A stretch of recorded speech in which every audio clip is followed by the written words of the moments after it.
एक पुराने किले के खंडरात महमूद के लिए बेहतरीन मंजर पेश करते हैं। उनके बकौल करकना के छोटे से जजीरे पर वो सबसे बड़े इंसानी स्मगलरों में से एक हैं।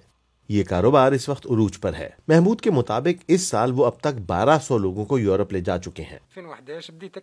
मैंने ये काम इस कारोबार से मुंसलिक दीगर अफराद से सीखा और मैं ये सन 2011 से कर रहा हूँ। फिर एक ऐसा वक्त आया जब मैंने इससे अच्छा खासा पैसा कमाया।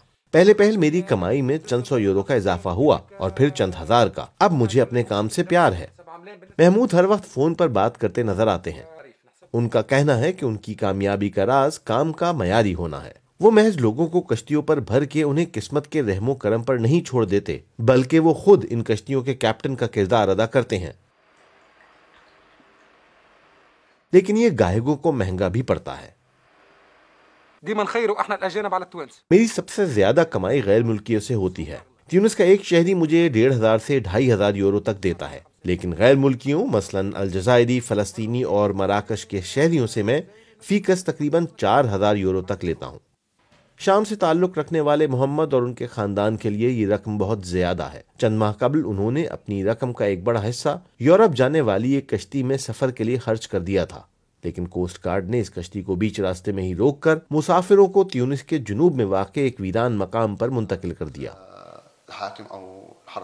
वो हमें गिरफ्तार करके पहले स्फेक्स और फिर लीबिया की सरहद पर वाक़े बेन गार्डियन ले गए। वो सब बहुत हौलनाक था। हमें डर था कि वो कहीं हमें सरहद पार लीबिया जाने पर मजबूर ना करें।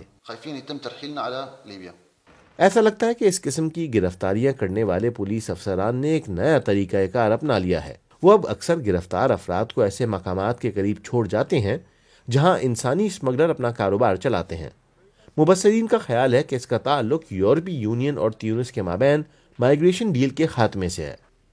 पुलिस की जानिब से सख्ती में कमी सांबा के लिए अच्छी खबर है।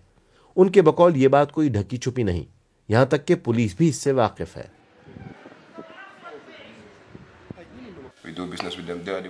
हम इस मुल्क के लोगों के साथ कारोबार करते हैं, वो ही हमारी मदद करते हैं। मसलन सिक्योरिटी से मुताल्लिक अफराद हमें बताते हैं कि ये काम करने के लिए कौन सा वक्त मौजू है। सांबा लोगों को मगरबी अफ्रीका से यूरोप ले जाने में महारत रखते हैं। वो इसे तारीख का खेल गर्दानते हैं। हम वहां जुर्म करने नहीं जाते, बल्कि सिर्फ अपने हालात बदलने जाते हैं। जिस तरह यूरोप से लोग हमारी चीजें लेने हमारे मुल्क आए थे, इसी तरह हम वहां अपनी चीजें वापस लेने जा रहे हैं। उनका कहना है कि आइंदा आने वाले हफ्तों में यहाँ के साहिलों पर शायद काफी भीड़ रहे और सर्दियों से पहले बहुत से महाजरीन अपनी किस्मत आजमाएं।